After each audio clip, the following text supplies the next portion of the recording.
कहानी कलाकार का अंत की।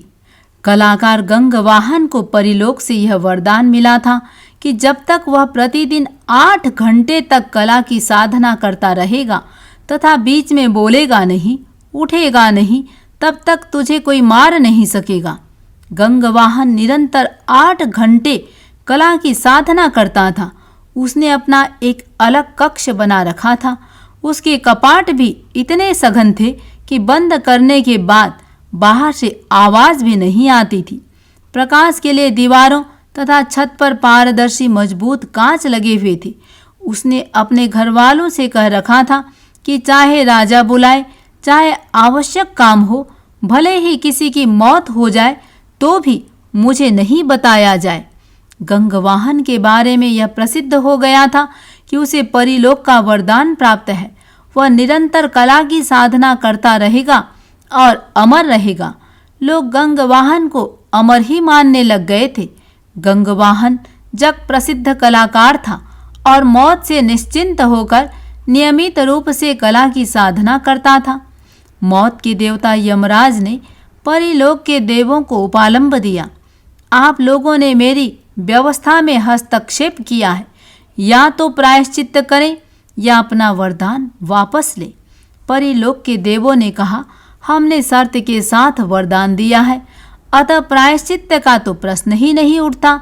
आप उसे संकल्प से विचलित कर दें, अपने आप काम हो जाएगा। यमराज ने अपने दूतों से कहा, जाओ और किसी भी तरह उस कलाकार को लाओ, उसका समय पूरा हो चुका है। यमदूत तुरंत चल दिए। कलाकार अपने कला कक्ष में बैठा चित्र बना रहा था। यमदूत असमंजस में पड़ गए। एक तरफ तो परिलोक का अमरता का वरदान, तो दूसरी ओर यमराज का आदेश। क्या किया जाए? एक समझदार यमदूत ने कहा, मैं मनुष्य स्वभाव से परिचित हूँ, मुझे आगे आने दो, अभी उसे बुला लूंगा। योजना के अनुसार कला कक्ष में सभी यमदूत आकर खड़े हो गए। कलाकार ने उनको देखकर सोचा, ये बेकार ही आए हैं, मुझे तो अमरता का वरदान मिला हुआ है। जैसे आए हैं वैसे ही खाली हाथ लौट जाएंगे।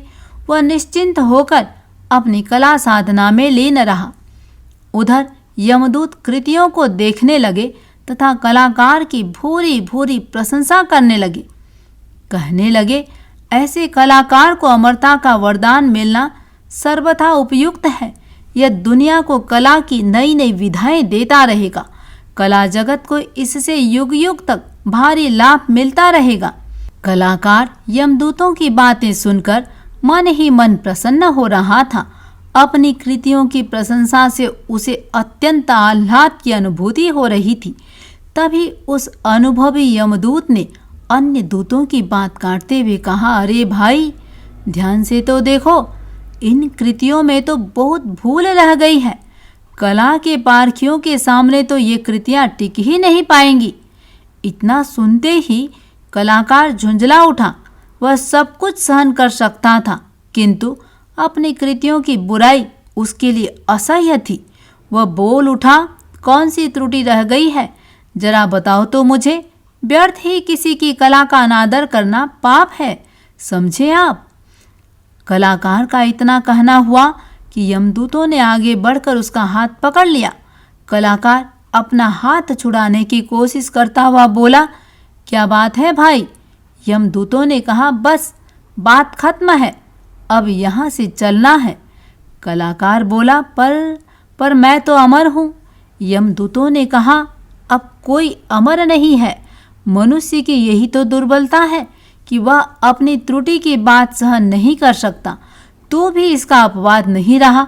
छोटी सी बात पर अपनी साधना त्याग कर बीच में ही बोल पड़ा, फिर अमर कैसे रहेगा? और अगले ही क्षण यमदूतों ने कलाकार को यमराज के सामने उपस्थित कर दिया। कथा बोध कहता है, अपनी प्रशंसा से बचो, अपनी भूलों को समझो और उन्हें सुधारने का प्रयास करो।